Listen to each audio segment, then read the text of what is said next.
Sasabihin mo, tingnan mo itong bungang ito, napakasarap nito, tikman mo, hindi ba napakasarap? Kaya ang mabuting balita, mabuting ibalita. Ngayon, meron tayong katanungan para palawagin ang ating pag-aaral. Kung merong sakit na 100% na nakamamatay at mabilis na nakakahawa, na kumakalat sa buong mundo, at ikaw sa hindi maipaliwanag na pagkakataon ay nakatuklas ng lunas, at ginamit mo ang lunas na ito at 100% gumaling ka. Ang tanong, ano ang gagawin mo? Mabuti ba na suluhin mo ito at mamatay sila habang ikaw naman ay masayang nabubuhay dahil sa natuklasan mo? Matuwid ba ito o tamang gawain ba ito? Ang sabi dito, merong karamdaman na pagka natamaan ka, kahit anong gawin mo ay mamamatay ka. Kaya lang sa hindi maipaliwanag na pagkakataon ay nakahanap ka ng lunas. Na kapag tinanggap mo itong lunas na ito, marahil sa pag-inom o sa pagpahid ay gagaling at mawawala ng kabuluhan yung 100% nakamamatay dahil sa 100% nakagagamot na gamot. Ano ang dapat nating gawin kapag nakahanap daw tayo ng ganoong bagay? Kasi bilang mga lingkod ng Diyos, kinakailangang maunawaan natin na itong tinatanggap natin ngayong umaga at sa tuwing nagde-devotion marahil tayo, umaawit at kumakanta sa Panginoon, nagbabasa ng salita ng Diyos, ay napakabuting bagay. Marahil sa iba, napapatanong sila, totoo ba? Na kapag wala akong pera o kaya may matindi akong karamdaman, makakatulong ang salita ng Diyos at pananalangin para makaahon ako sa buhay na ito. Pero tayo nananiwanagan na alam natin na merong magagawa ang salita ng Diyos. Amen po ba? Amen. Ang ilan sa inyo ay siguro lugmok sa matinding karamdaman. Iba naman ay baon sa utang. Yung iba naman ay napakaraming pinagdaraanan. Pero alam natin, hindi dahil narinig lang natin, kung hindi dahil naranasan natin, na nung binigyan natin pansin ang salita ng Diyos, nagbago yung buhay natin. Amen? Amen. May gumaling, may lumaya sa bisyo, may nagbago ang buhay. Hindi ka na lang basta katutubo, hindi ka na lang basta Tagalog, kung hindi tinawag ka ang anak ng Diyos. Amen. Sabi niyo nga sa katabi niyo, ano ka pala ng Diyos? Biruin niyo, kahit gaganyan-ganyan tayo, pinagkatiwalaan tayo ng titulong anak ng Diyos. Hindi ba? Kung sabi dito mga kapatid ko sa Panginoon, nais ko kayong dalhin sa isang kasaysayan na nakatala sa Biblia na matatagpuan sa Pangalawang Hari. Pwede mo bang makipagbukasan kayo sa akin sa Pangalawang Hari? Chapter 6, verse 24.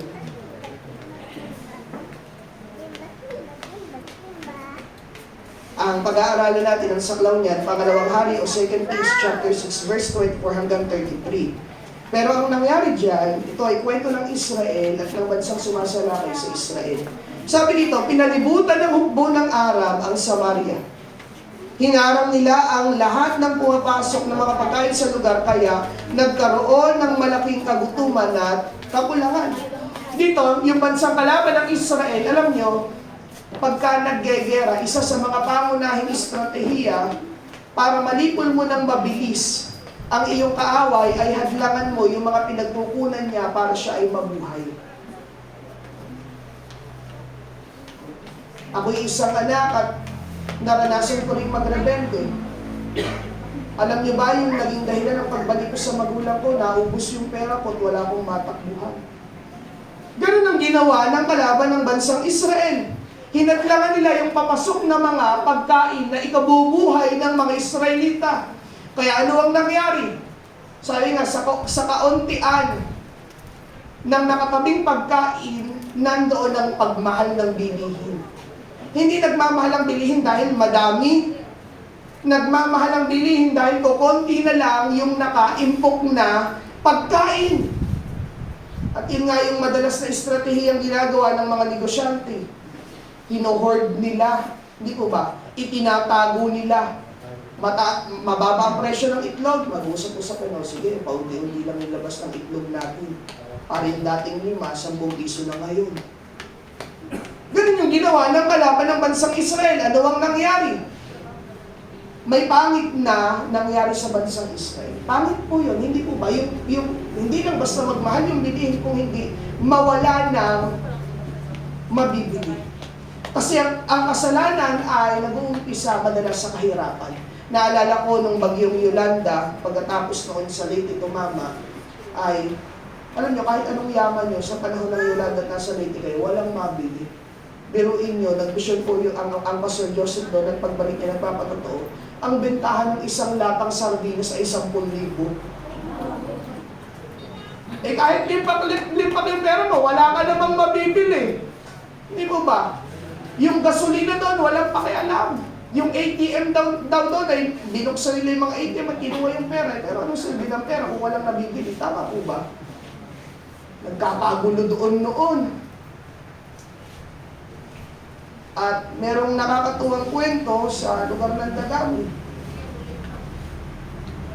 Yung isang chismoso at chismosa na mga nakatira sa lugar na iyon, ipinamalita pala ng mga local government na darating na yung NFA na bigas.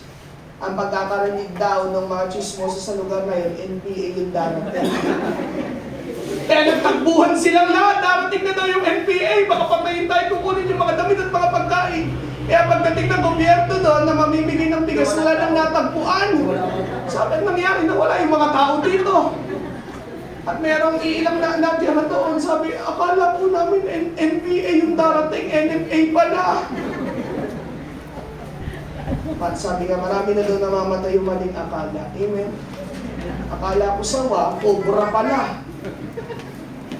Sabi dito, kaya lang may pangako ang Panginoon na matatagpuan sa pangalawang hari, chapter 7, verse 1. Ano po ito? Nagpadala ang Diyos ng isang propeta, dala ang kanyang pangako. Sabi dito, sinabi ni Eliseo, pakinggan mo ang mensahe ng Panginoon. Bukas, sa ganito ring oras, magiging murang bilihin sa pamilihan ng Samaria. Isang pirasong pilak na lang ang halaga ng isang takal na harina. At ganoon din ang halaga ng 2 takal ng sebada. Birin nyo, sa gitna ng kahirapan, na nararanasan nila, pag nagkaroon ng kahirapan, ano po yung 2 susunod na mangyayari? Kagutuman. At dahil may kagutuman, ano yung susunod na mangyayari? Merong kasakitan.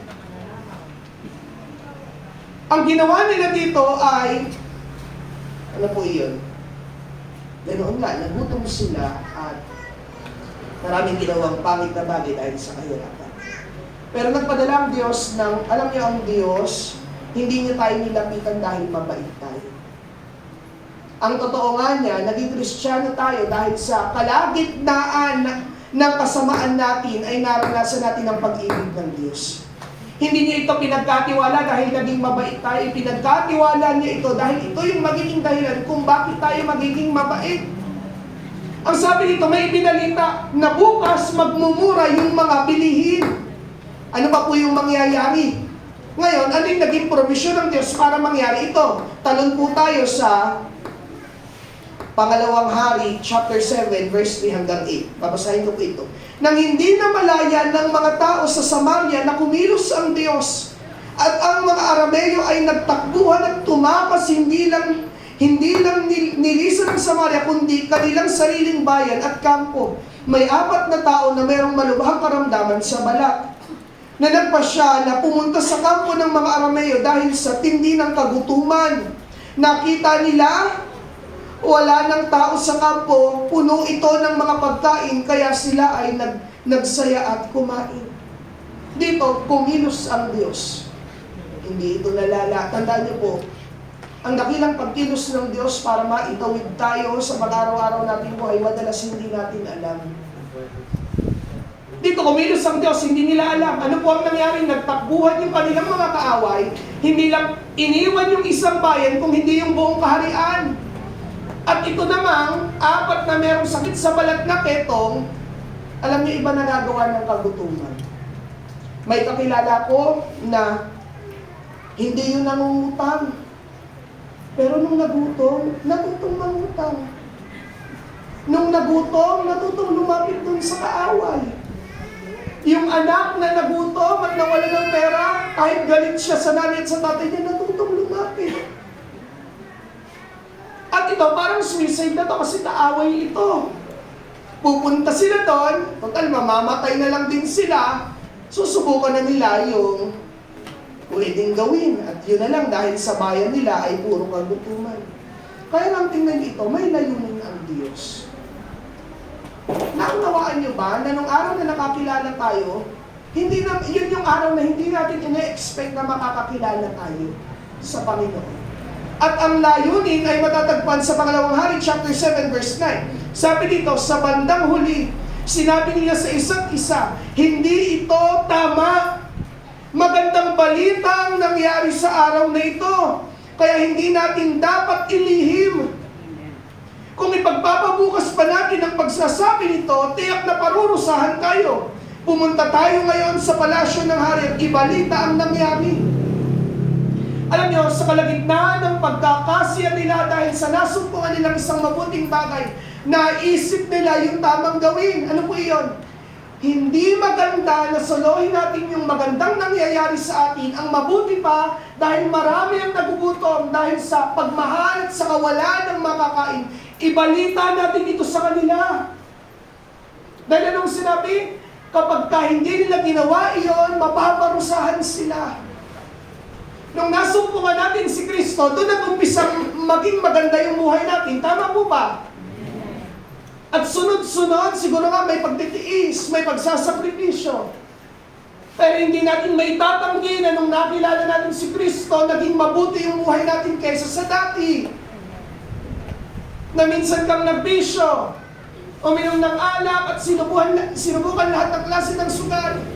Kasi gusto mong maging masaya sa buhay. Pero ngayong nakakilala ka sa Panginoon, naunawaan mong ito pala yung sayang hinahanap mo na hindi mo nahanap sa iba. At alam niyo ba na masama na sinasatin-satin lang yung mabuting bagay na pagkakakilala kay Kristo? Alam niyo bang isang mabuting bagay na ang mabuting balita ay ibalita?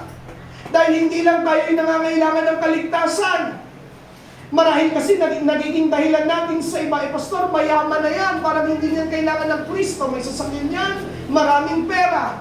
Pero alam niyo bang maraming mayayaman sa impyerno? At ang naging dahilan ng kanilang kapahamakan ay hindi pagtanggap kay Kristo kasi mayaman o mahirap, may problema o wala, nakangiti o umiiyak, isang pangangailangan ng tao ang makilala si Kristo. Amen po ba? Amen. At mabuting bagay yung nangyari sa atin dahil nakilala natin si Kristo. Isang masamang bagay na hindi siya ibahagi sa iba, habang tayo ay gumiginhawa, isang araw ay mapaparusahan ng iba. Ito nga, pag na may sakit ay naisip natin, mali itong ginagawa natin.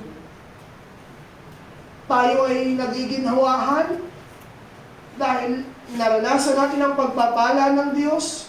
Kaya lang hindi magandang solohin natin ito. Mga kapatid, hindi magandang solohin natin yung isang bagong buhay na nasumpungan natin sa pagsampalataya sa Panginoon. Alam niyo po ba ang maganda sa paghayo? Ang maganda sa paghayo, hindi mo kinakailangang umalis kung nasaan ka.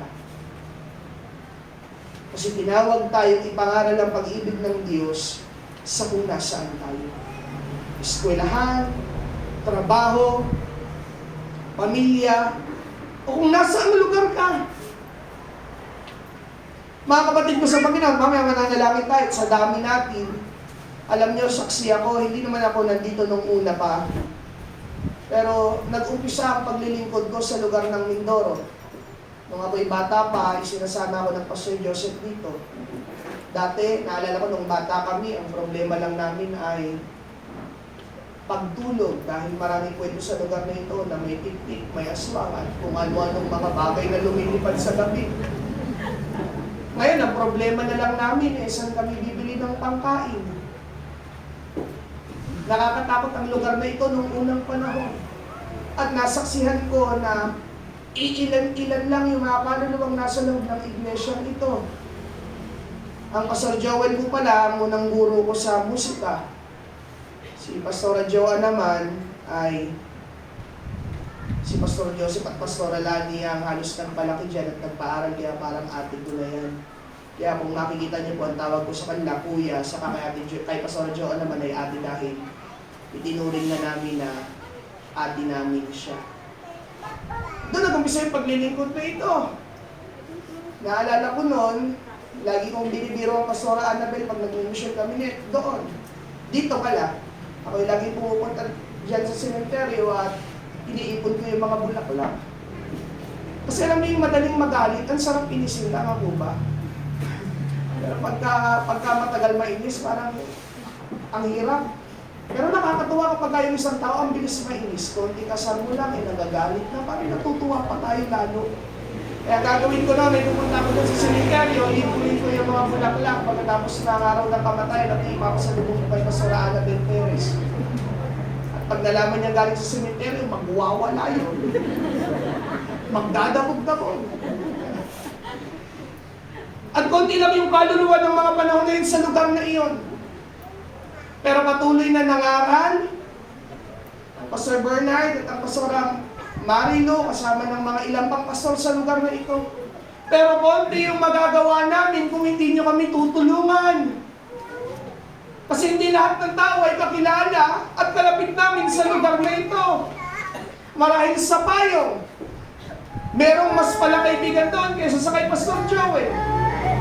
Pero tandaan nyo, hindi porket lugbog sa kasalanan yung isang tao, doon lang nila kailangan si Kristo. Hindi, habang nasa ibabaw tayo ng lupang ito, kailangan natin si Kristo. Dahil siya lang ang katotohanan, siya lang ang ilaw, at siya lang ang daan patungo sa paraiso. Kaya mga kapatid ko sa Panginoon, mabuting bagay na naligtas tayo. Kaya lang hindi mabuti na tayo lang ang maligtas. Ibahagi natin ang kaligtasan patungo sa iba. Amen po ba? Anong mabuting bagay na nasumpungan natin? Hindi mabuti ang kaligtasan dahil mabait tayo, kaya tayo naliligtas. Hindi rin mabuti ang kaligtasan dahil naligtas tayo, dahil tayo yung pinakamapagbigay sa lugar na ito. Tinawag nating mabuti ang mensahe ng pag-ibig ng Diyos. Kasi habang nagsusugal ka, nakikipagtalo sa asawa, walang panahon sa Diyos, kung tayo pinangaralan na merong nagmamahal sa atin kahit hindi natin siya mahal. At nung narinig natin yon, nabuhay ang patay nating mga espiritu at nakatugon sa Ebanghelyo ni Kristo Jesus. At ngayon, tingnan nyo naman, mga anak na babae at lalaki na tayo ng Diyos. Perfecto ba tayo? Palagi ba tayong nakasusunod? Hindi. Kaya nga magandang balita iyon. Dahil sa pagiging tapat at hindi, ang Diyos ay nandyan para panatiliin tayo sa Kanyang biyaya. At tingnan niyo ito, balik tayo dun sa sinabi ni Apostol Pablo. Ngayon, bumalik tayo sa Romans chapter 1, verse 14 at 16, kung saan ipinahayag ni Apostol Pablo ang tatlong susing ugali na naging dahilan ng kasigasigan niya sa pagbabahagi ng mabuting balita. At kung maiintindihan natin ito, mga kapatid ko sa Panginoon, magkakaroon din tayo ng alam at apoy, kasigasigan sa paghayo, sa iba patungkol sa pag-ibig ng Diyos tungo sa kaligtasan sa pananampalataya sa pangalan ng ating Panginoong Hesus. Una, nilang ang mensahe nito, tingin po ba? Nawa, lahat ng dumadalong ito ay dumadalong na talaga. Nakakatawa kapag ka-anniversary kasi maraming dumadalo. Bakit? Kasi maraming pagkain. Pero kapag meron nga akong naisang napangaralan na na simbahan, ito yung simbahan, tapos dumililitsyon sa gilid yung litsyon. Habang nagkakagawain kami, nag-amen, doon nakatingin sa iniikot na litsyon. Amen! Pinupunasan, amen. Sabi ko, tapusin na natin itong gawain na ito para lahat tayong makakain. Huwag naman sana, amen po ba? Pangalawang bagay lang iyon. Ang una natin ipinunta, ano ang direksyon na ibibigay sa atin ng Diyos para sa papunta natin sa ika-41 na gawain. Amen po ba? Sabihin nyo nga po sa inyong katabi, kapatid, hindi pagkain ang ipinunta mo. Kaya hinay-hinay lang sa pagkain. At kukunti lang. Bago umulit ng kanin, tingnan kung nakakain na lahat. Amen po ba? At itabi muna ang mga plastic na baon. Ang ilalagay dyan na hindi pang Sharon kung hindi kanin baboy. Sabi dito mga kapatid ko sa Panginoon, una, ano yung ugali ni Apostol Pablo? Bakit nagkaroon siya ng pagnanasa na ibahagi sa iba yung mabuting bagay na nangyari sa kanya? Una, possession leads to obligation. Ang pagkakaroon ay may kaakibat na responsibilidad. Hindi pwedeng nagkaroon ka ng kotse at sinabi mong nagkaroon na ako ng kotse, napapagod na ako sa kakabayad dyan, ayoko ng pagasan dyan, binili ko na nga, papagasan mo pa. Sino ang bumili ng motor at nawala sa isip nila, bumili na ako ng motor, bahala na kayo sa buhay nyo, hindi ko papagasan yan. O kaya, bumili ako ng bahay, ayoko ng linisan yan. O kaya, okay din, inirin ko na yung anak na yan, bahala na siya sa tae at ihin niya. Hindi, ano po yun? Possession leads to obligation. Anumang bagay na nasa sa atin ay may kaakibat na responsibilidad. Kung ikaw ay may sasakyan, automatic responsibilidad. Buwan-buwan, kailangan mong palitan yun lang. So kaya, araw-araw ay kailangan mong pagasan. Kung ikaw naman ay nagkaroon ng bahay dahil may possession ka, ano ang gagawin? Dapat may itong linisin, walisan, punasan, panatiliing malinis. Kung ikaw naman ay nagkaroon ng anak, ano ang kailangan mong gawin? Hindi naman kasi lalaki yun ang sa kanya na. Sa una, pagka sumabog yung tayo, palitan mo ng lampin o ng diaper. Kapag umiyak, padidehin mo. O kung nagkaroon ka ng pamilya, anong kailangan mong gawin? Dahil lalaki ka, buhayin mo. Hindi kapag nagkaroon ka ng pamilya, tutuwad-tuwad ka lang at bubuka-buka ka. Tapos hahalik sa gabi. Hindi! Lahat ng bagay na magkakaroon tayo, may kaakibat na obligasyon. Sabi niyo, obligasyon. Pag sinabing obligasyon, ramdam mo man, feeling mo man o hindi, kinakailangan mong nakaran. Bakit? Obligasyon yan eh. Walang ibang gagawa nun kasi sa'yo yun. Ngayon, meron tayong kanya-kanyang kaligtasan. At obligasyon natin na ibahagi ito. Bakit? Possessing the good news obligates us to share it. Ngayon, na nasa sa atin ng mabuting balita, obligasyon natin na ibahagi ito sa iba. Bakit? Simula kasi nung natanggap natin ng mabuting balita, sabi sa Mateo chapter 5, verse 14 at 16, kung meron kayong mga banal na kasulatan, ibuksan niyo po, at sama-sama natin itong basahin. Ano pang sabi ito? Inuulit ko. Mateo chapter 5, verse 14 hanggang 16. Ang sabi ito, kayo ang nagsisilbing ilaw sa mundo. Kasi ang totoo niyan, mga kapatid ko sa Panginoon, hindi sa labas po ito ng simbahan, hindi obligasyon ng pastor ang pangangaral ng salita ng Diyos. Obligasyon ito ng bawat mananampalataya. O siguro sa loob ng iglesia, ng simbahan, pastor. Pero bilang mananampalatayang umuwi sa kanya-kanya nating mga tahanan, obligasyon ng bawat isa na mangaral ng salita ng Diyos. Ang pagsisermon sa pulpitong ito, ibigay natin sa may mga kalab sa simbahan ito. Pero sa labas ng iglesia ito, lahat tayo, obligasyon natin na ibahagi ang mabuting balita. Amen po ba? Amen. Ang sabi dito mga kapatid ko sa Panginoon sa Mateo 5:14 hanggang 16, kayo ang nagsisilbing ilaw sa mundo. At ito ay makikita nga tulad ng lungsod na itinayo sa ibabaw ng isang burol na hindi may tatago. Walang taong nagsindi ng ilaw at pagkatapos ay tatakpan ng takalan.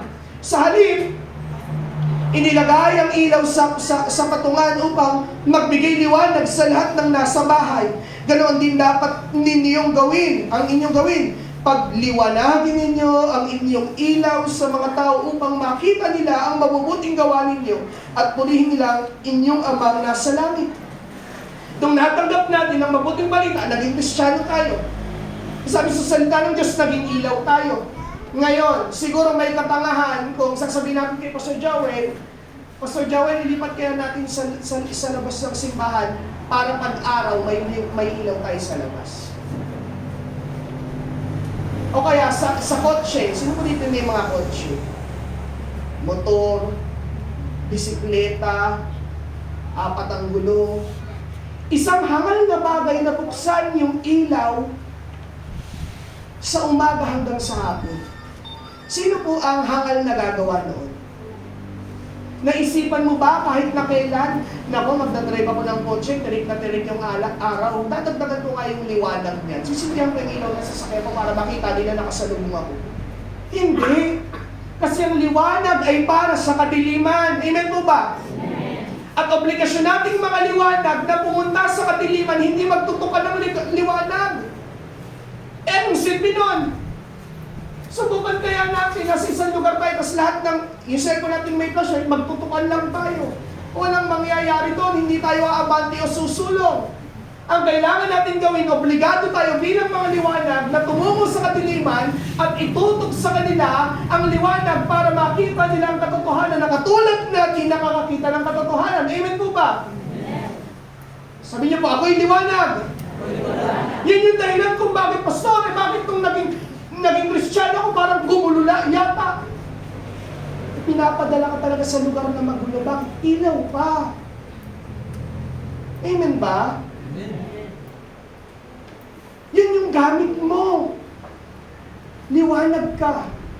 Hindi ikaw yung nagpapadilim lalo sa isang sitwasyon. Ikaw yung nagiging liwanag. Simula sa pagtatalo ng mga magulang, sa kawalan ng pera, sa kasakitan, kapag ibinahagi natin ang mabuting balita at lubusan tayong naniwala, hindi, ito yung kailangan natin.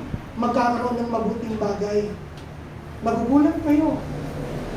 Magugulat kayo. Ang sabi nito mga kapatid ko sa Panginoon sa Romans chapter 1 verse 14, yung unang obligasyon, yung unang ugali ni Apostol Pablo. Sabi nito, I have a duty to perform and a debt to pay, both to the Greeks and to barbarians, the cultured and uncultured, both to the wise and to the foolish.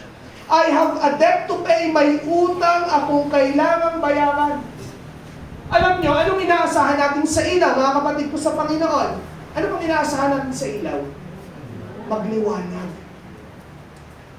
At utang ng ilaw sa atin, utang ng ilaw na ito sa ating lahat, kaya natin siya pinili, ang kinakailangan niya magliwanag. Tama po ba?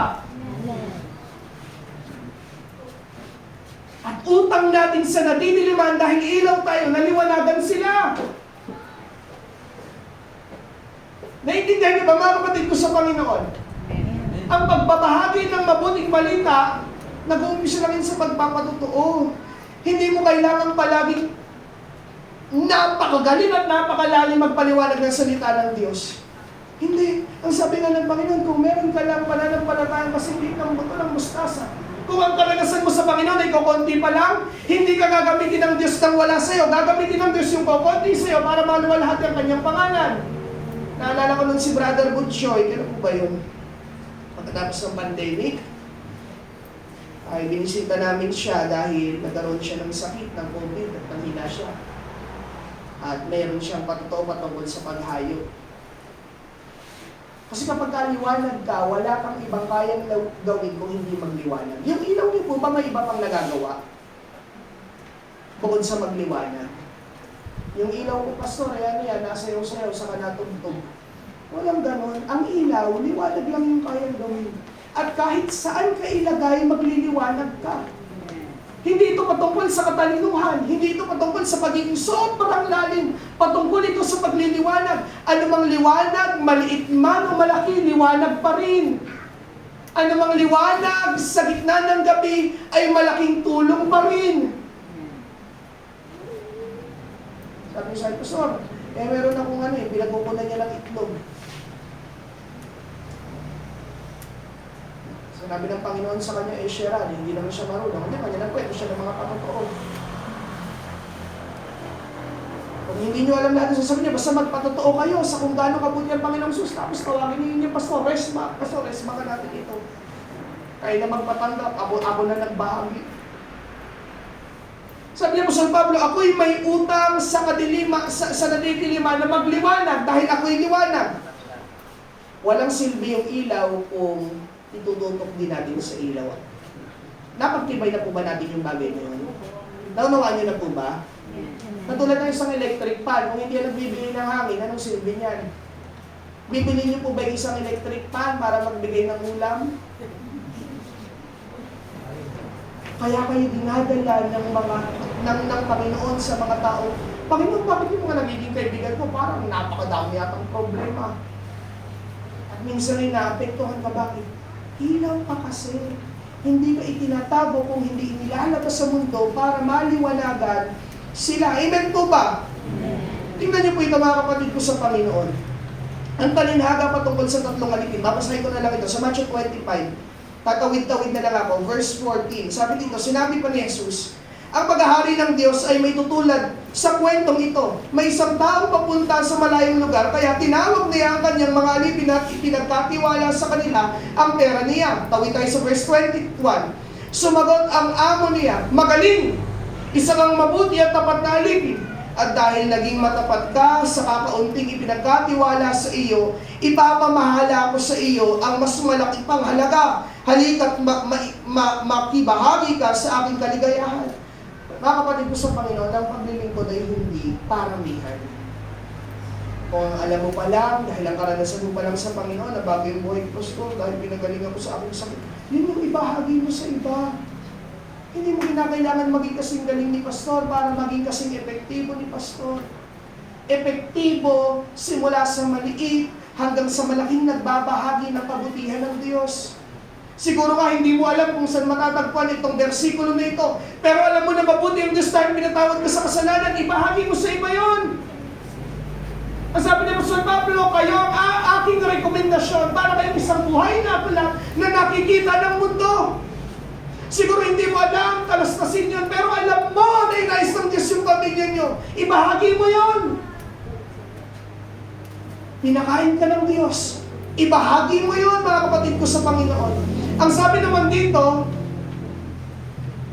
verse 24 to 25 sa Mateo 25, lumapit din ang alipin na binigyan ng 1,000 at sinabi sa kanyang amo, "Alam ko pong mabagsik kayo at walang awa. Inaani ninyo ang hindi niyo inaani at kinuha ninyo ang hindi niyo pinaghirapan. Natakot po ako kaya ibinaon ko ang pera niyo sa lupa. Ito po ang 1,000 na ibinigay niyo sa akin." Alam mo ito, nang dahil sa takot, because of fear, the duty has been neglected. Nang dahil sa takot, kasama na doon yung hiya, hindi nila nagampanan yung dapat nilang gampanan. At alam niyo, isang pangit na bagay na hindi natin magampanan yung pagbabahagi ng mabuting balita. Bakit? Sa pagtikom ng iyong mga bibig, may napapahamak na kaluluwa. Imbis na gumaling dahil natakot ka, namatay na lang sa sakit. Imbis na nakalaya sa bisyo dahil natakot ka, yun na, alipin na ng bisyo at marami ng utang. Sabi ng alipin, "Panginoon, natatakot ako sa inyo. Baka magkamali ako sa sasabihin ko. Eh, di na lang ako humayo. Palagi na lang ako nagsisimba." Parang ganun yung nangyari. Siya naman 1,000 dahil natatakot ako siya. Binaon ko na lang sa lupa yung 1,000. At pagbalik niyo, eto pa rin. Hindi, pinagkatiwalaan tayo ng Diyos ng mga karanasan at ng isang magandang buhay sa pananampalataya sa Diyos, ibahagi natin sa iba. Amen po ba? Sa simpleng pagsasabing, "Mahal ka ni Jesus, gusto mo bang ipanalangin kita?"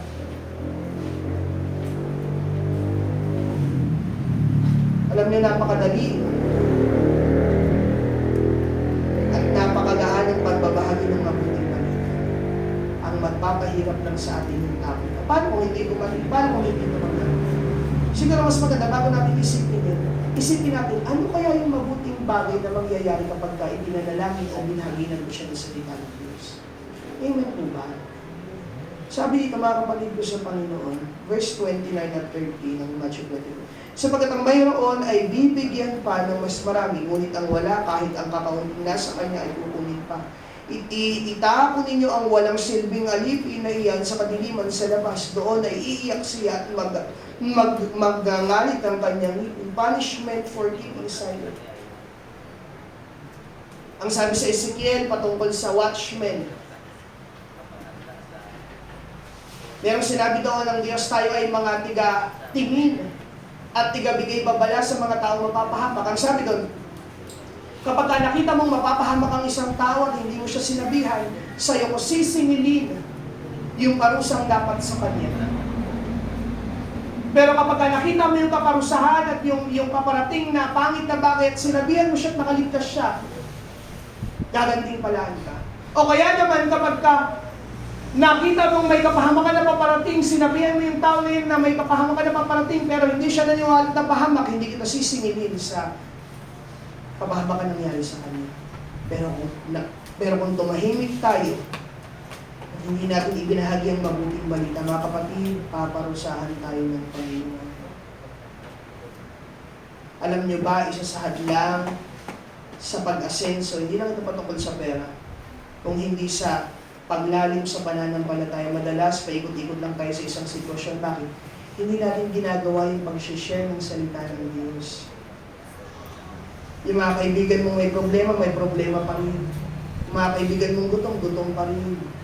Yung nanay at tatay mo nag-aaway, ibahagi mo ang mabuting balita. Subok na ang salita ng Diyos.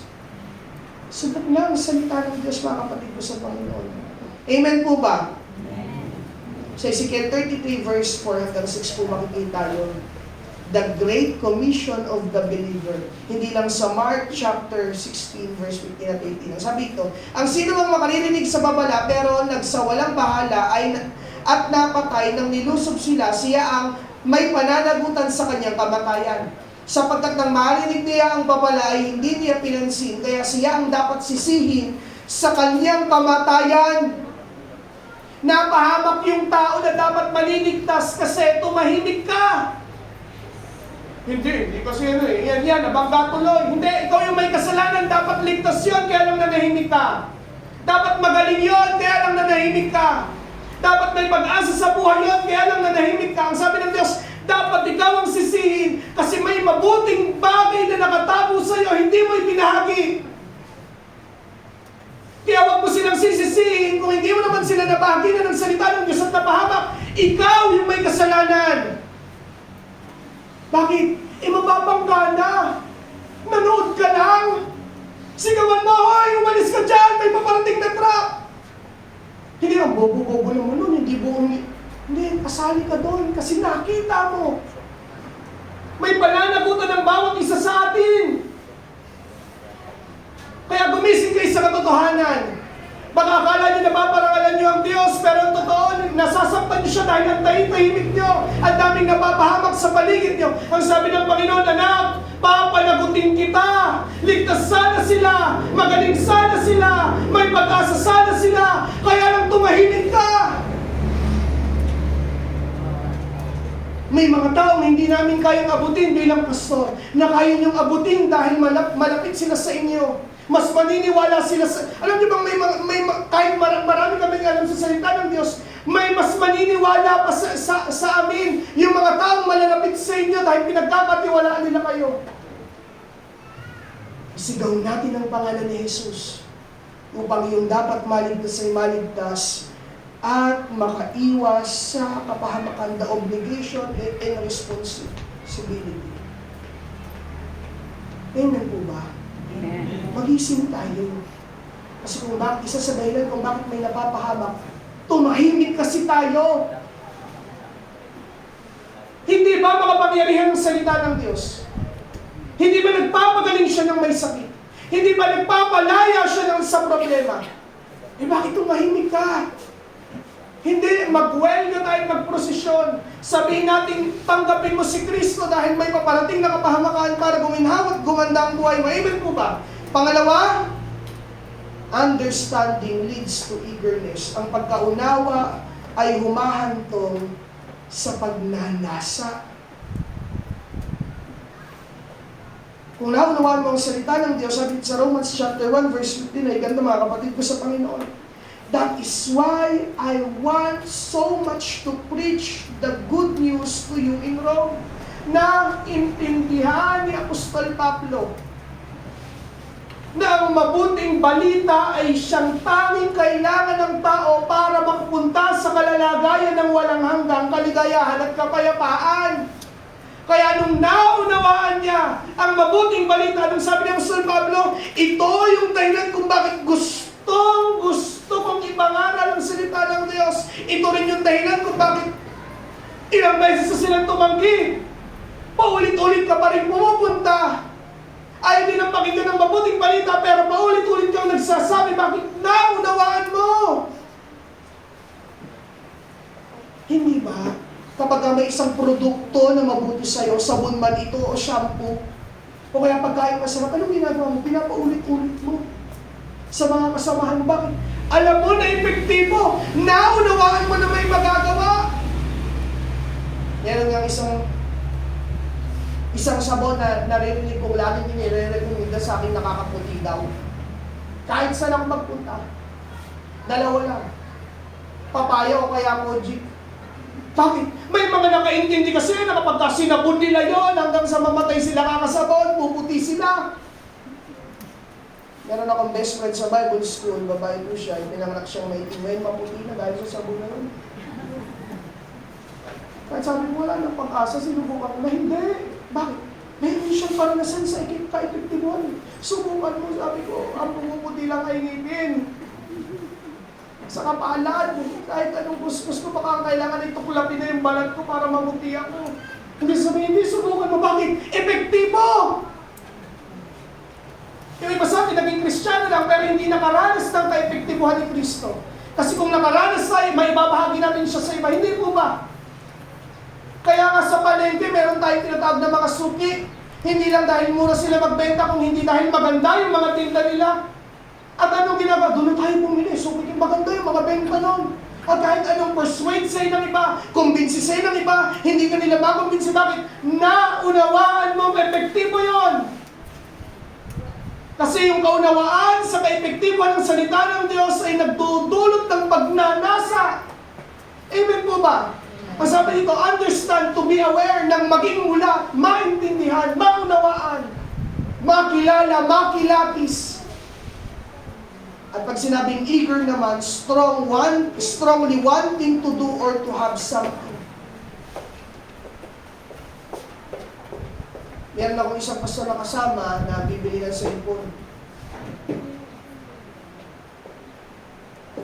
Naunawaan niya na maganda yung cellphone na yun. Kahit hindi naman lang bibili ng cellphone, pag nag-uusap pa no, pastor, maganda talaga ito. Bakit naunawaan niya Hindi ba? Sa mga nagmamahalan, kapag naunawaan mo, ibinagabagan mo sa iba, wala kang pakialam kung gusto ka nilang malaman o hindi, gusto mo lang kayo masabi sa kanila. Sabi ni Pedro, mahal niya daw ako. Ano pakialam naman ang kapitbahay mo kung mahal ka ni Pedro?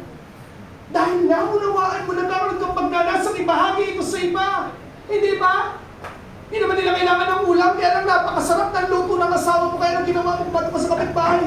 Naunawaan mo ang sarap Hindi mo matiis na hindi ibahagi ang mabuting bagay. Di lalo na ang mabuting balita. Amen po ba?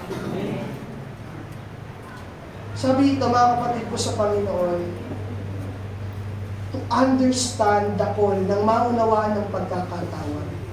Ang sabi dito sa Juan chapter 4, verse 20 hanggang 30, yan yung kung magbasa tayo ng maraming salita ng Diyos. Sinabi ng babae, nalaman ko pong darating ang Mesiyas na tinatawag din Kristo. At pagdating niya, ipapaliwanag niya sa amin ang lahat ng bagay. Sinabi ni Jesus sa kanya, akong nagsasalita sa iyo, ngayon ang tinutukoy mo. Nang sandaling iyon, dumating ang mga tagasunod ni Jesus. Nagtaka sila nang madatnan nila nakikipag-usap siya sa isang babae. Pero wala ni isa sa kanila ang nagtanong kung ano ang kailangan niya. Hindi rin sila nagtanong kay Jesus kung bakit nakikipag-usap siya sa babae. Iniwan ng babae ang kanyang banga. Bumalik sa bayan at sinabi sa mga taga-roon, hali kayo! Ipapakita ko sa inyo ang taong alam na alam ang lahat ng ginawa ko. Maaaring siya na nga ang Kristo. Kaya pinuntahan ng mga tao si Jesus. Makikita natin na nabuksan ng pangunawa ng babae, nagkaroon siya ng matinding pagnanasa na ibahagi ito sa iba. Kasi ganun yung natural na nangyayari. Sabi ito, 1 chapter 8 verse 22, malalaman ninyo ang katotohanan at ang katotohanan ang magpapalaya sa inyo. Kung meron mang gagawin ng isang bilanggong pinalaya, ano po ito? Pupunta siya sa mga kamag-anak niyang sasabihin, ito na, malaya na ako.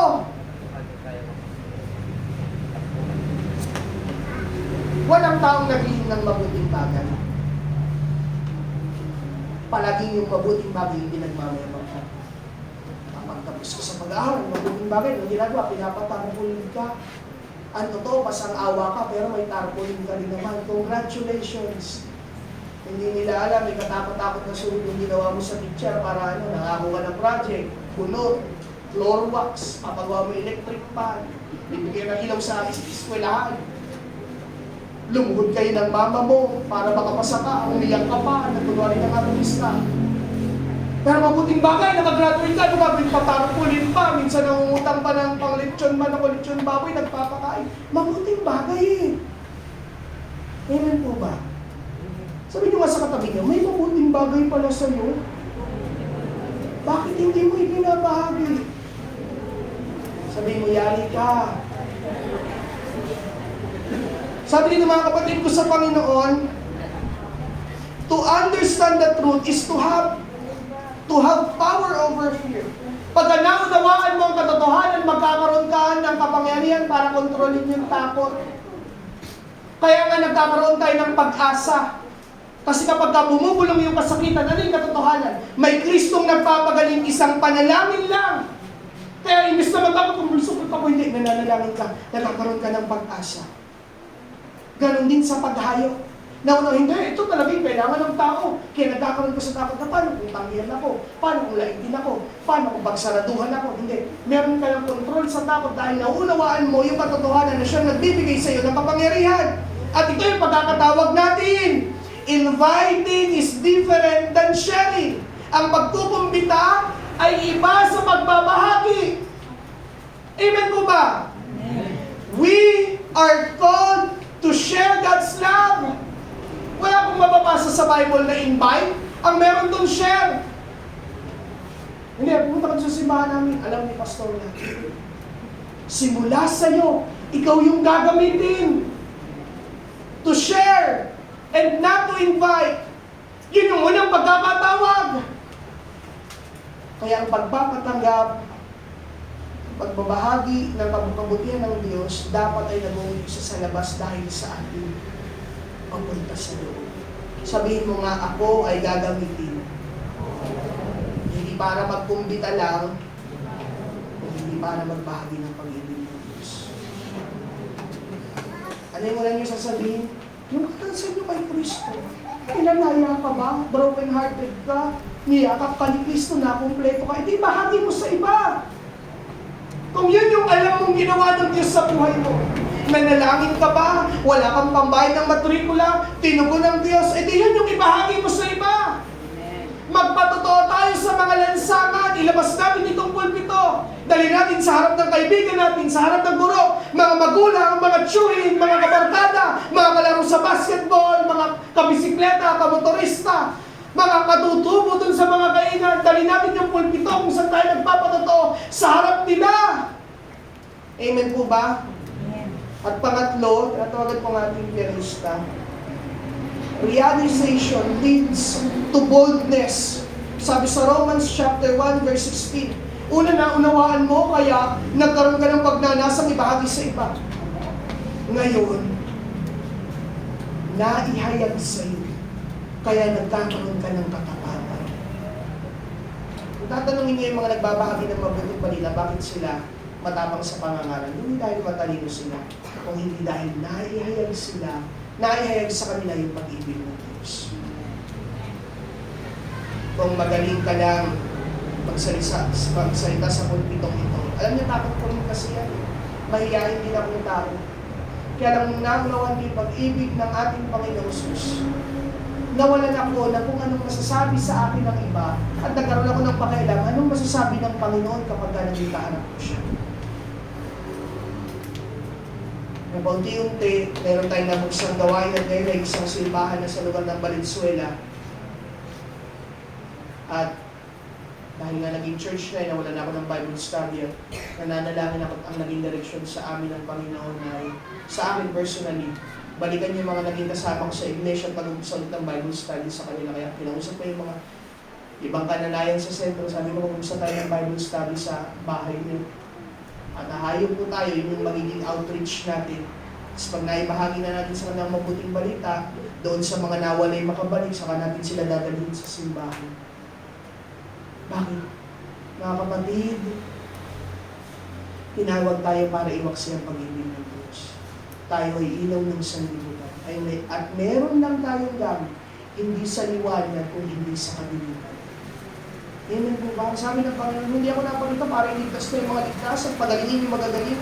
Naparito ako para palayain silang nakagapo sa kadiliman at silang mga naalipin ng kasalanan.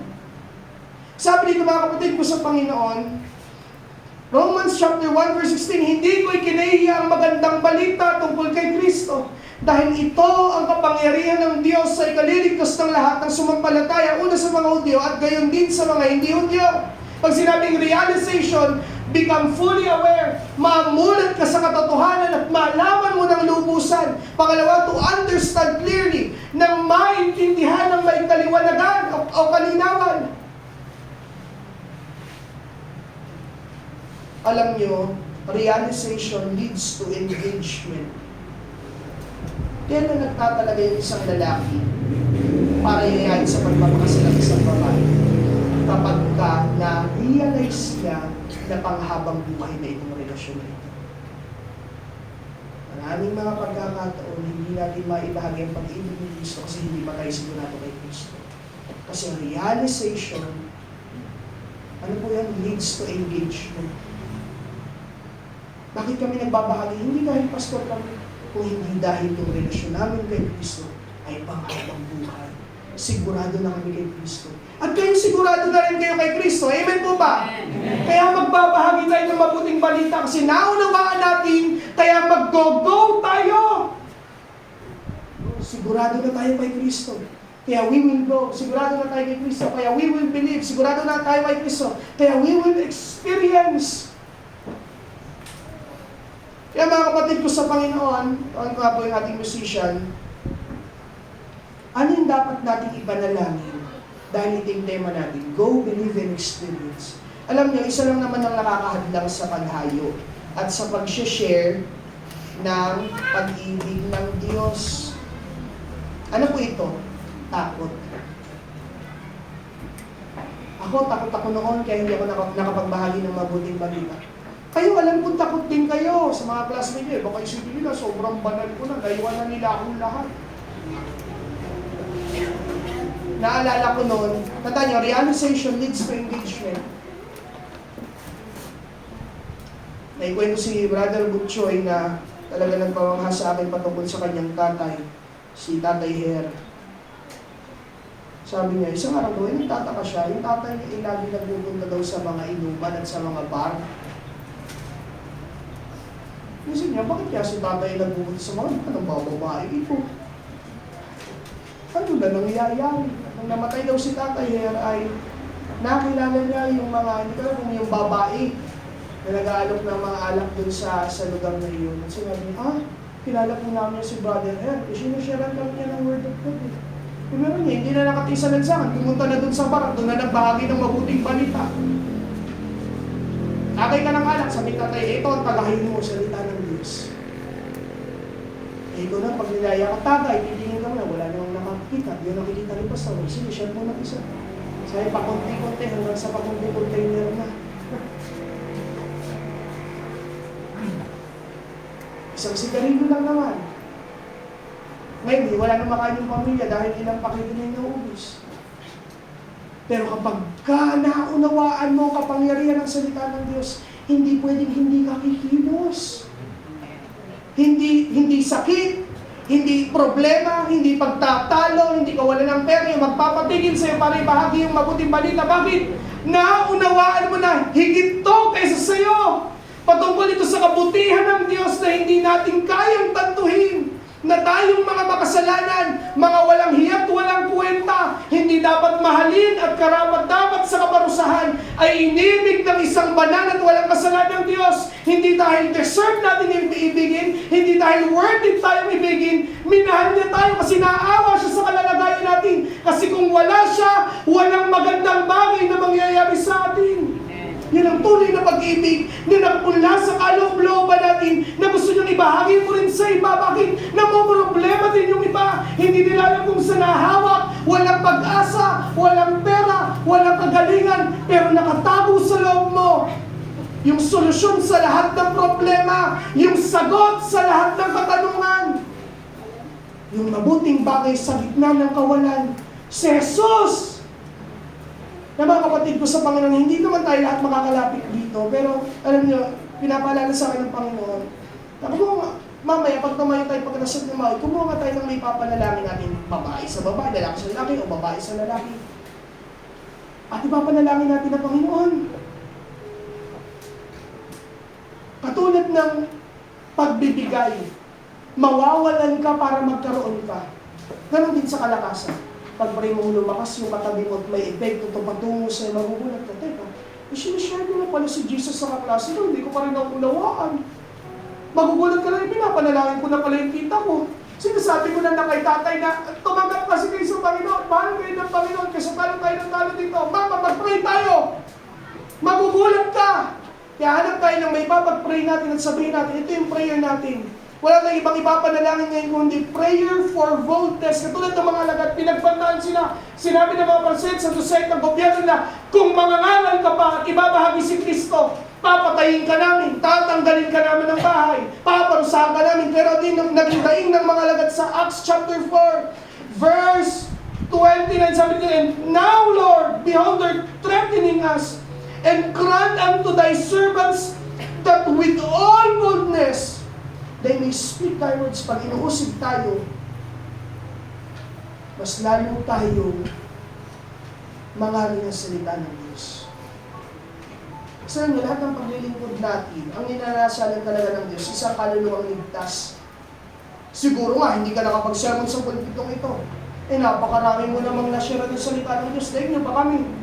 Siguro nga hindi ka nakatugtog katulad ng mga manunugtog na ito. Pero kung naipag-pray mo yung kapitbahay mo at bumalik at tayo bahagi mo yung pag-ibig ng Diyos, higit ka pa sa kanila. Tandaan nyo, ang iintayin lang ng Panginoon sa langit ay kaluluwa, hindi yung dami ng ministeryo natin. Hindi kung dami ng perang naibigay mo sa simbahan. Anak, naibahagi mo ba yung kaligtasan, kagalingan, kalayaan na dulot ng pananampalataya sa akin? Naikwento mo ba na nung nakilala mo ko, nagliwanag yung buhay mo, nagkaroon ng kulay?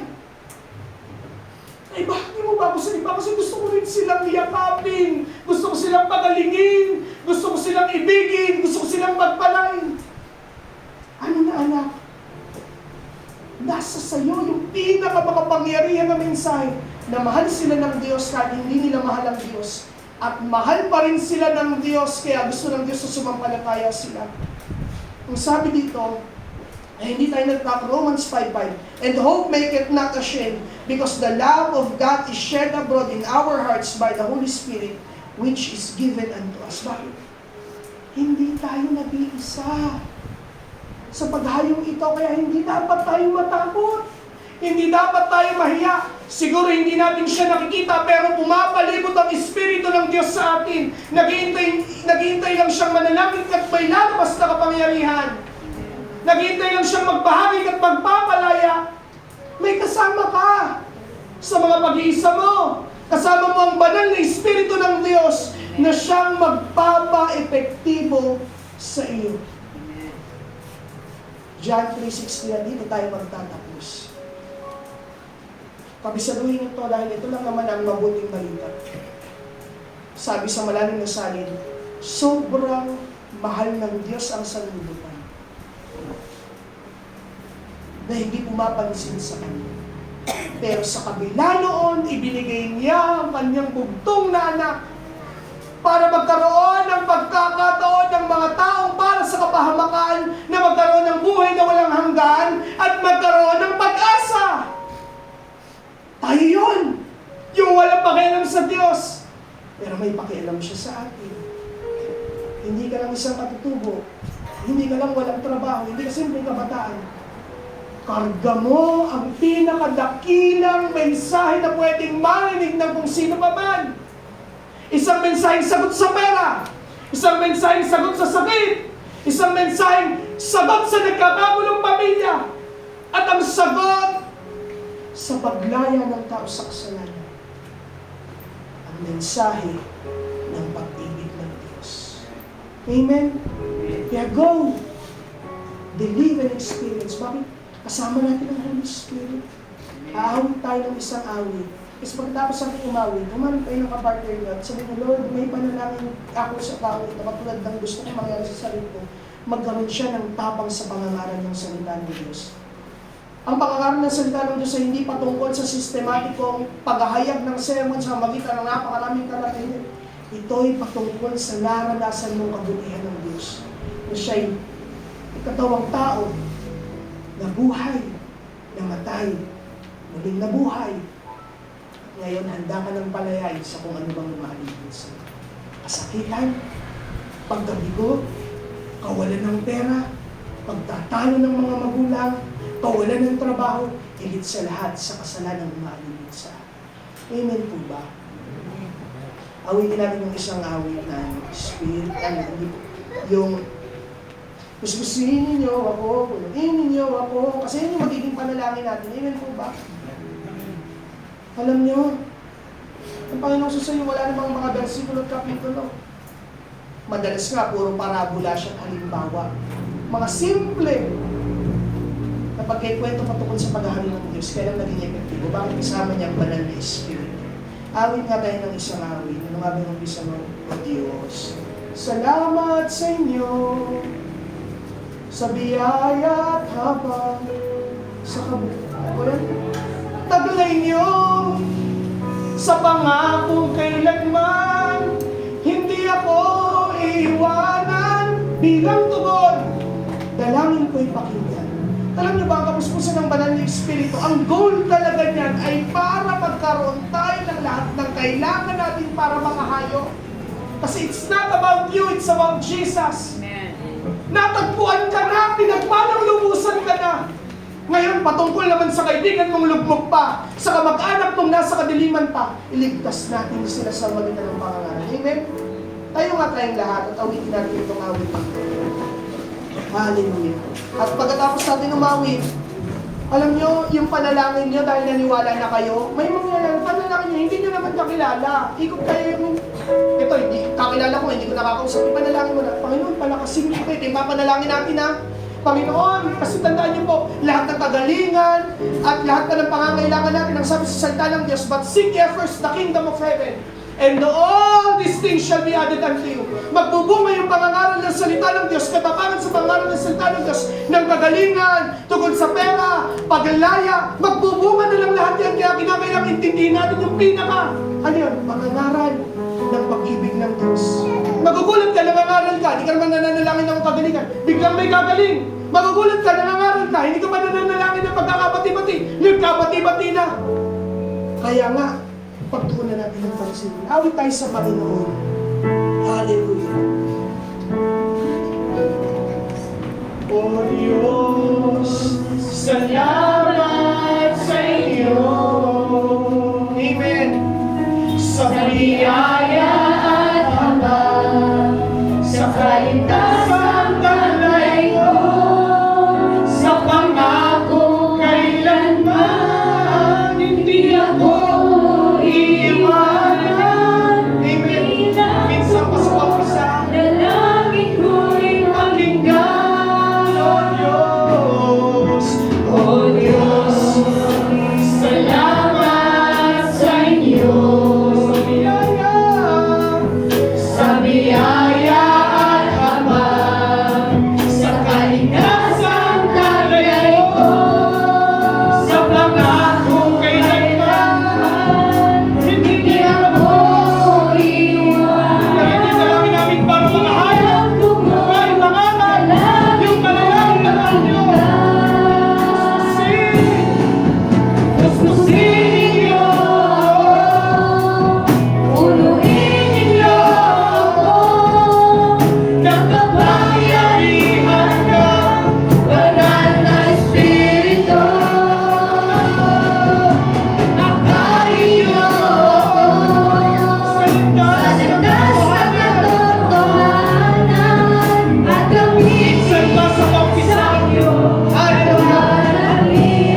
bayan, hawakan ng kanyang kamay, Panginoon.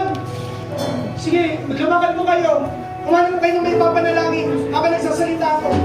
Sige, umagta kayo. Lalaki, babae, lalaki sa lalaki, babae sa babae. Sige po, huwag kayong nahihiya. Sabihin niyo, Panginoon, unawan niyo mas tao ito. Na kaya nagkakagulo sa kanila ay hindi kasi siya nagsasalita patungkol sa inyo. Mag-uumpisa ang pag-ayos at pagbabago sa pag-uumpisa ng pangangaral ng pag-ibig ni Jesus. Sige po, lumakad kayo, yung hindi nyo nakikita. Lalaki sa lalaki, babae sa babae. Kung sino yung makita nyo po dyan, yan po. Yung mga nasa likod ay pumunta sa likuran, yung mga nasa likod kung saan man kayo. Sige, humakbang po kayo. Kaunting oras po, sige po. Ay mga kabataan, ano pumunta kayo sa amin? Maghanap kayo na ipapanalangin. Magpapanalangin tayo ng katapangan kasi kung meron kailangan ng tao maging matapos sa pangalan. Mga kabataan dito sa unahan, pumunta kayo sa likuran, maghanap kayo ng ipapanalangin. Maniwala kayo may mangyayari sa magitan nyo, may mangyayari. Sige, hanapin nyo may wala. Kung kayo yung magyakapan, maghawakan ng kamay, magakbayan na mga nananalangin, gawin nyo. Sige, manalangin tayo, magpusa tayo manalangin. Patungkol sa katapangan, sabihin nyo, Panginoon, tinataas ko ng tangit din mabuksan ng kaisipan, magkaroon ng katapangan. Ibukas niya ang kanyang mga labi kung kakaranas ng mga tao sa paligid niya ng kagalingan, kalayaan sa sakit, pagkalaya sa kasalanan, at pagkamulat sa katotohanan ng pagsampalataya sa Panginoon na magtutulong sa buhay na walang hanggan. Paunawa niyo sa kanya kaya nagkakagulo. Tumatahimik kasi siya, kaya bigyan siya ng katapangan, pagdanas at kaunawaan. Naiwikan niya ang inyong pangalang nagbibigay ng ayusan at buhay. Hallelujah!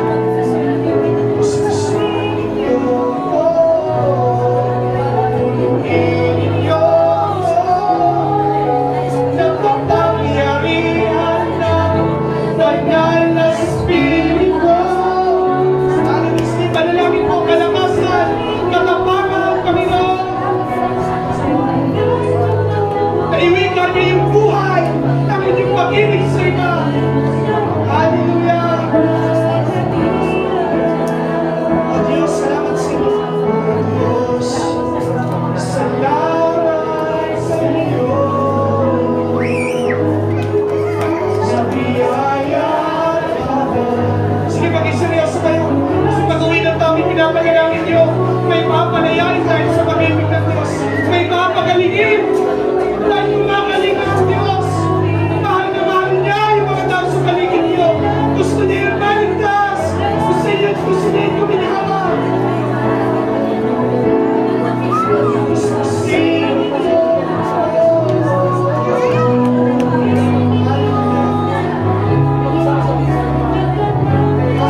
Palalangin ko, may gagawin. May maramdaman ko, hindi sinasabi sa'yo kapatid, may gagawin.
Malapit tayo sa Panginoon ang din. Palakasin niyo. Kasi may mga kakilala akong lugpok sa sakit. May kakilala akong problemado. May kakilala akong walang pag-asa. May kilala akong nagtatalo-talo. inyong pag-ibig. Tulungan niyo akong iwika ito. Tulungan niyo akong ibahagi ito. Yun yung magiging panalangin naman natin sa ating mga sarili. Seek ye first the kingdom of heaven. Halingan, pangangailangan, lahat na lang yan ay susunod. Hallelujah. Hallelujah. With the Spiritong Banal, kailangan ko. Ilapit namin yung sarili natin sa Panginoon. Hallelujah. O Diyos, salamat sa iyo. Hallelujah. Sa biyaya. Hallelujah. Inipanalangin natin ang katapangan. Hanapin natin ang paghahari ng Diyos sa ating mga tahanan, sa ating mga paaralan, sa trabaho, sa mga kaibigan, sa mga nakansang. At magtulog kayo. Yung pinakakala namin makikisolusyon si Kristo. Siya pala ang solusyon. Hallelujah. Salamat sa iyo, Pastor Joel. Hallelujah. Sige, lalapit tayo sa Panginoon. Kaligtasang taglay ko. Hallelujah. Hallelujah. Salamat sa Panginoon. Sige, uwi lang tayo sa Panginoon. Napakalakas ng presensya ng Espiritu ng Diyos. Hallelujah. Kung meron mang nandiyan ngayon sa paligid, panalangin tayo. Kung gusto nyo pong sumama sa amin ngayong tanghaling ito, lumapit lang po kayo ng kaunti dito sa church. Alam niyo ba, napakalakas ng presensya ng Espiritu ng Diyos ngayon. Ninyo ako sa katotohanan at gamitin. Kailangan lang maging ready tayo. Hallelujah. Puspusin niyo ako. Puspusin niyo ako. Punuin ninyo. Tandaan ko ninyo sa puso ninyo, pag tumira ang Espiritu ng Diyos, yan na yung magiging pagtuwang natin. Hallelujah. Tatagal tayo, magkakaroon tayo ng maraming taong tatahakin sa mundo ito. Pero iisa lang ang magiging kasama natin para magtagumpay ang Espiritu ng Diyos. Hallelujah. Marahil sa pamilya natin, kung meron kayong pamilya, kaya basa lang ang pamilya natin habang naglilingkod sa Panginoon. Pero dahil ang Espiritu ng Diyos ay nandiyan, magiging matatag tayo. Hallelujah. O kaya ikaw isang kabataan, darating ang panahon, magkakaroon ka ng stagnant na hindi mo makakayanan. Ngunit dahil ang Espiritu ng Diyos ngayon ay nasa sayo, makakayanan natin ito. Hallelujah. Mga kapatid, hallelujah. Kung alam natin kung sino ang nasa atin ngayon, hallelujah. Hallelujah. Mga kapatid, kung kilala lang natin kung sino ang gustong tumira sa atin ngayon, hallelujah. Hallelujah. Hallelujah. Praise you, Jesus. Hallelujah. Sige, mag-focus lang kayo. Kung kilala nyo lang kung sino yung gustong tumuloy sa inyong puso kayo. Mga kapatid. Hallelujah. Banal na Espiritu. Hallelujah. Sikarasa. Hallelujah. Hallelujah. Das ng katotohanan. Konting oras pa, konting panahon pa. Espiritu ng banal. Espiritu ng banal. Hallelujah. Hallelujah. Espiritu banal, kailangan ko. Siyang kailangan natin. Bakit? Tayo ay maglalakbay sa mundo ito. At maniniwala. At kapag maniniwala tayo, ay experience natin ang mga hindi natin na-experience sa mga bagay mula sa Panginoon. Naghipakaraniwan. Ako ay lalagubisan pa. Espiritu banal, kapatid, dahan din tayo sa paglalakbay natin sa mundong ito. Sa kung saan lugar, ngunit ang kailangan natin makasama sa paglalakbay nito ay ang Espiritu ng Diyos. Kasi gusto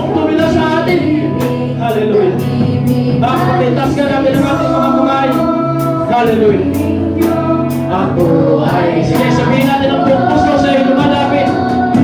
Sa iyo'y lumalapit. Ang buhay ko'y sa'yo lang. Akayin ko at ang hiling. Alawan ang puso ko. Hallelujah. Hallelujah. Kukumpara ang buhay na naman kayo. Sinasambat, minamahal kayo. Lumalapit, Bakit kailangan natin ng Espiritu ng Diyos? Yung Jesus, hallelujah, yung Jesus na nagbigay ng buhay sa atin, yung nagbigay ng kilala niya sa atin, yung anak ng pamahal ang papadama niya sa atin. Hallelujah. Kaya kailangan natin ng Espiritu ng Diyos. sinasambat, minamahal kayo. Sa inyo'y lumalapit, sa inyo'y lumalapit. Sige mga kapatid, sige, umabot tayo sa Panginoon. Nalagyan natin ang kanyang Espiritu ng kabila sa atin. Hallelujah. Ang salita ko ay iutos mula sa Panginoon. Pero para masunod natin yan, kailangan natin ang Espiritu ng Diyos. Hallelujah. Hallelujah. Hallelujah. Isang pa sa iyo lumalapit. Hallelujah. Hallelujah. Lumalapit, ang buhay ko'y sa'yo lang. Akayin nyo at ang hiling. Alawan ang puso ko. Ay kukumpara ang buhay na namasdan kayo. Sinasambat, minamahal kayo. Lumalapit, ang buhay ko'y sa'yo lang. Akayin nyo at ang hiling. Alawan ang puso ko. Maikukumpara ang buhay na namasdan kayo. Sinasambat, minamahal kayo. Lumalapit, Hallelujah. buhay ko'y Hallelujah. sa'yo lang. Hallelujah. Akayin mo Hallelujah. at ang Sige, hiling. tanggapin mo na. Laban Maniwala ang na. puso ko. Kailangan natin ng Espiritu ng Diyos. Ang kailangan natin ng Espiritu ng Diyos. Buhay na Para lubos ang pagpakilala ng Panginoon Jesus sa kanyang buhay sa atin. Sa ganoon, nakakatayo ng Diyos. Sa inyo yung mga hallelujah. Sige. Salamatan natin ang Panginoon. Lumalapit, ang buhay ko'y sa'yo lang. Akayin mo at ang Hallelujah. Mga magulang at kapatid. Hallelujah. puso ko. Maikukumpara ang buhay na namasdan kayo. Sinasambat, minamahal kayo. Sinasambat, minamahal kayo. Sinasambat, minamahal kayo. Hallelujah. Praise God. Sandali nga po tayo tumahimik ng kaunti. Hallelujah. Praise you, Jesus. Thank you, Jesus. Sige, simulan mo lang sa puso mong sabihin mo. Salitang, salamat Panginoong Jesus. Salamat sa buhay nito. Dahil sa buhay nito, thank you na sa amin ang banal na Espiritu na nag-iisang magiging solusyon sa lahat ng pagdadaanan namin sa mundo. Hallelujah. Sige, hindi ka magbigay ng papuri sa Kanya. Totoo talagang magmahal ang Panginoong Jesus. At palagi niyang sinasabi sa atin at pinapaalala habang siya'y nasa po, sabi niya, ganito tayo, kamahal niya, Panginoon. mas pipiliin niyang ibigay ang kanyang buhay para sa atin dahil sa kanyang lalim na pag-ibig sa atin. At hindi lang yun, hindi pa doon natapos yung kanyang hakbang sa pag-ibig para sa atin. Gusto niya sa pag-alis niya, nasa puso natin ang Espiritu niya.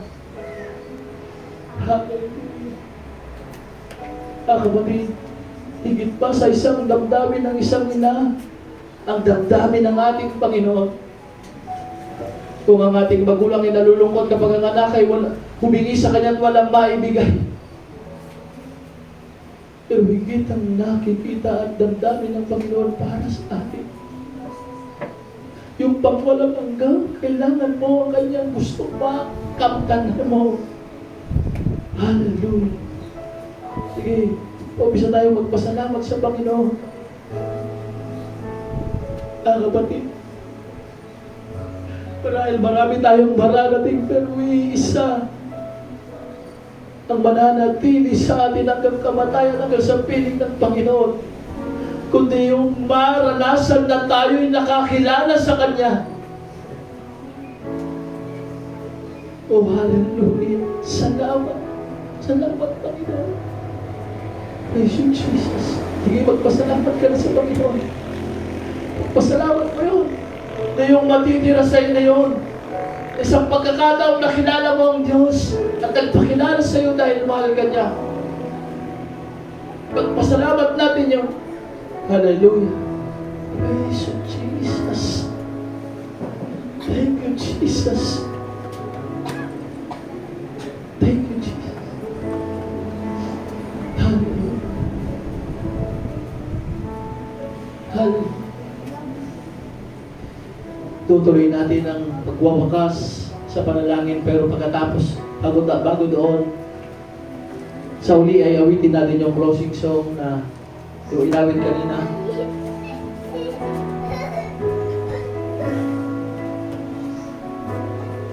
Hallelujah. At habang inaawit po natin to, sa 40 years na ginawa ng Panginoon sa lugar na ito, at sa mga nag-uumpisa pa lang bilang mga mananampalataya, sa lugar na to, 40 years may ginawa ang Panginoon.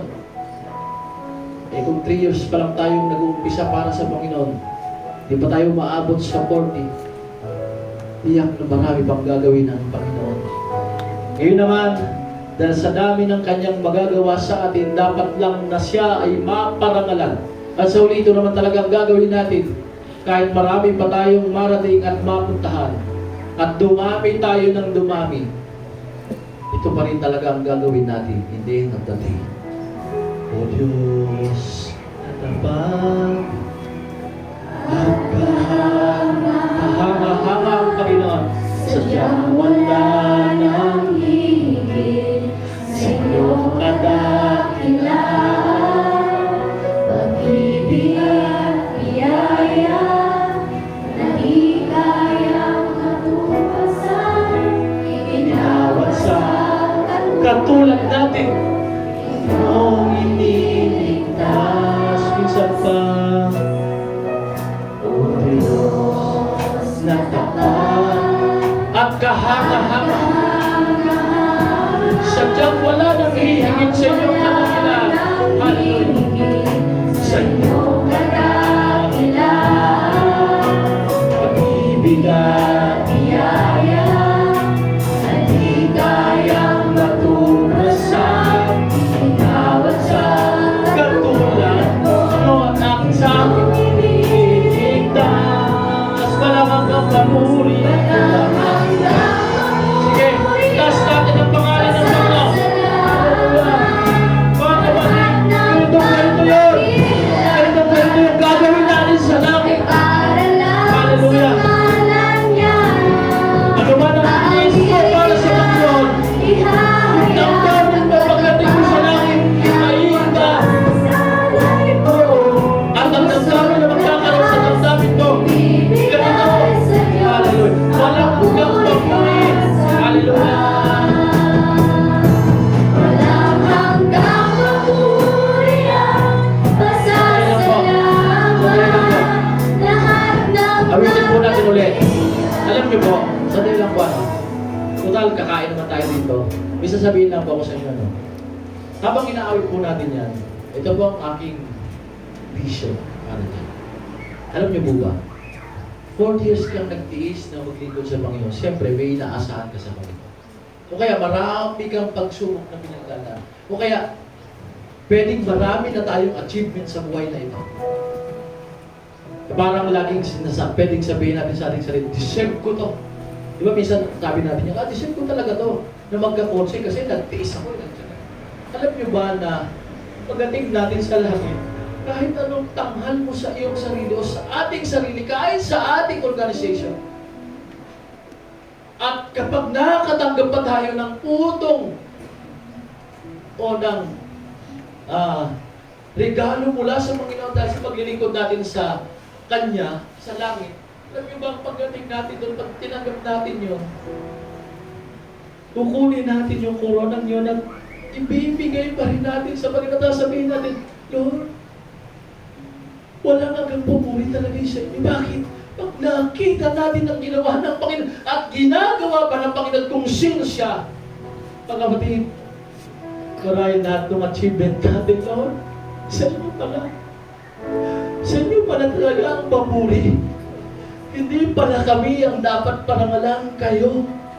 Mga kapatid, awitin nga natin yan at isipin natin, Lord, pag nakita namin kayo at nagpakilala kayo ng lubusan kung ano man ang meron sa amin. Yun lang talagang makikita namin at karapat dapat kayo kahit anong meron sa amin, ibibigay namin sa inyo. Walang hanggang papurihan. Sige, tumayo kayo nakaharap sa Diyos at nakikita yung kanyang karangalan at kabanalan. At kahit ang mga anghel tumira na sa langit, marami pa rin silang natutuklasan sa Panginoon sa kanyang kabanalan. Hallelujah!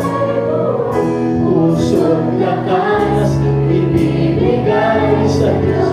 Kahit paubusan pa tayo ng lakas, parangal pa rin sa Kanya. Walang hanggang papurihan. Hallelujah!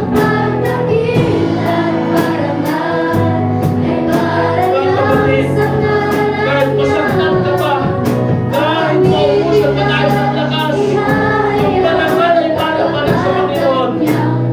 Hallelujah! Pusong lakas, ibibigay sa Diyos ang papuri pa. Isa pa. Hallelujah! Sige! Papurihan, pasasayawan.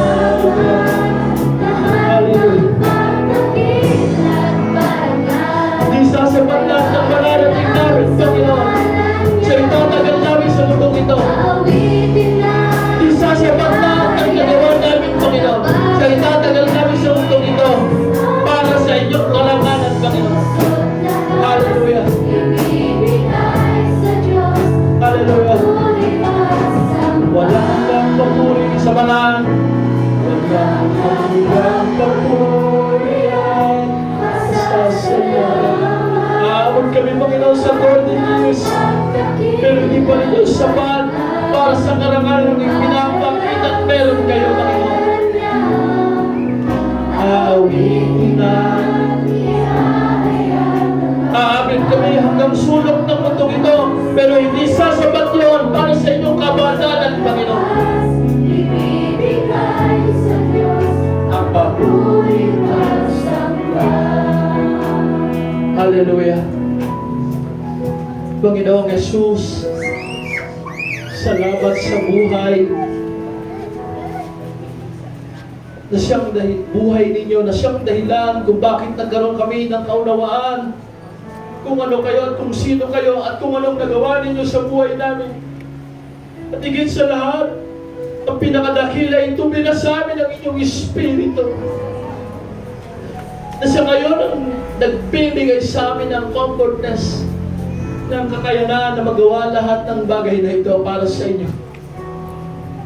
Lord, kung pagsasama-samahin man ang aming lakas sa buong mundong ito, kulang pa rin sa kung sino kayo, Panginoon. sa kadakilaan na meron kayo, sa kabanalang meron kayo. Kaya sa inyo ang paborit parangal at pagdakila sa araw na ito, Panginoon. Purihin kayo dakilain sa pangalan ng Panginoon Jesus. Palampakan po natin ang pangalan ng Panginoon. Hallelujah! Hallelujah! Purihin kayo, Panginoon. Hallelujah! Salamat sa Panginoon. Salamat sa gawain ito na ibinigay sa atin ng Panginoon na siyang dahilan ay ang buhay ng Panginoong Jesus. Tayo po'y makakaupo. Mamaya po, pagtapos ng ating missionary offering, nawa ay tulungan po tayo para sa missionary offering. Yearly po ay ginagawa po namin to. At gagawin natin to para sa karangalan ng Panginoon. Pagkatapos po niyan, tayo ay kakain na. At hindi lang po yun, magpipicturan muna po tayo. Pakikitian nga po natin ang ating mga katabi. Tingin ng Panginoon, hindi presidente nagpakilala sa atin at pumiling tumira sa atin. Kundi, yung pagandang katabi mo na yan,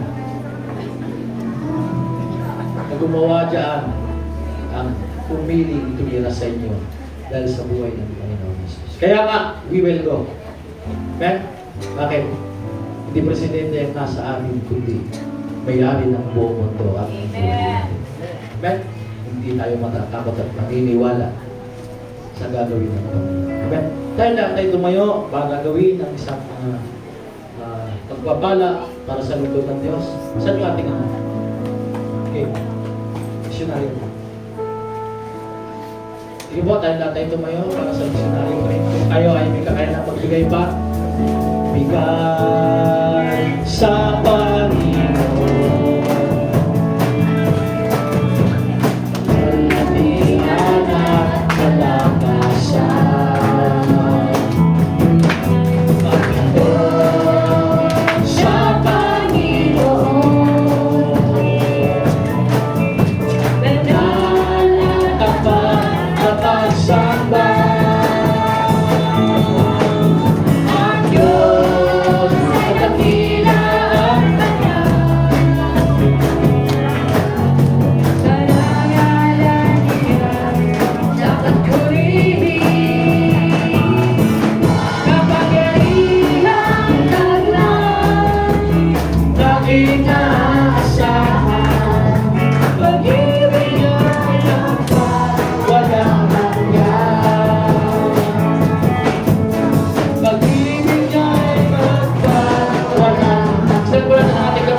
Diba, sa pangalan ng Panginoong Jesus, patuloy niyo pong tulungan ang aming lingkod na ibinigay ninyo upang patuloy namin maunawan at maintindihan kung ano ang nararapat gawin para sa inyong pangalan.